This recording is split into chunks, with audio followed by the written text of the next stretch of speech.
என் உயிரினும் மேலான அன்பு உடன்பிறப்புகளே, என் இதயக் கனிகளே, திரையுலகில் எனக்கு பின் தம்பி விஜய் அவர்கள் ஒரு பெரும் சக்தியாக வளர்ந்ததைக் கண்டு நான் எப்போதும் மகிழ்ச்சி அடைந்திருக்கிறேன். இன்று அவர் அரசியலில் தடம் பதித்து கட்சி தொடங்கிய 2 ஆண்டுகளிலேயே மக்களின் பேராதரவை பெற்று தமிழகத்தின் முதலமைச்சராக அரியணை ஏறியிருப்பது எனக்கு மிகுந்த மனநிறைவை தருகிறது.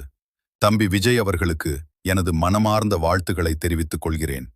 கடந்த காலங்களில் மாறி மாறி வந்த ஆட்சிகள் மக்களுக்கு பொன்னான வாக்குறுதிகளை அள்ளி வீசிவிட்டு இறுதியில் அவர்களை ஏமாற்றத்தில் ஆழ்த்தியதை நாம் அறிவோம்.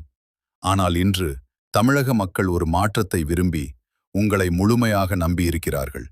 மக்கள் ஒரு தலைவனை தேர்ந்தெடுக்கவில்லை, தங்களின் குறைகளை தீர்க்கும் ஒரு சகோதரனை அரியணையில் அமர வைத்திருக்கிறார்கள். நல்ல தலைவனன் என்பவன் அதிகாரத்திற்காக ஆசைப்படுபவன் அல்ல, மக்களின் கண்ணீரை துடைப்பவன்.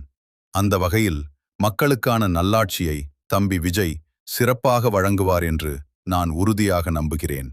மக்கள் உங்களை நோக்கி நீட்டியிருக்கும் நம்பிக்கை கரங்களை ஒருபோதும் நழுவ விடாதீர்கள். உங்கள் மீது மக்கள் வைத்திருக்கும் இந்த அன்பு வெறும் வெற்றி மட்டுமல்ல, அது ஒரு மிகப்பெரிய பொறுப்பு.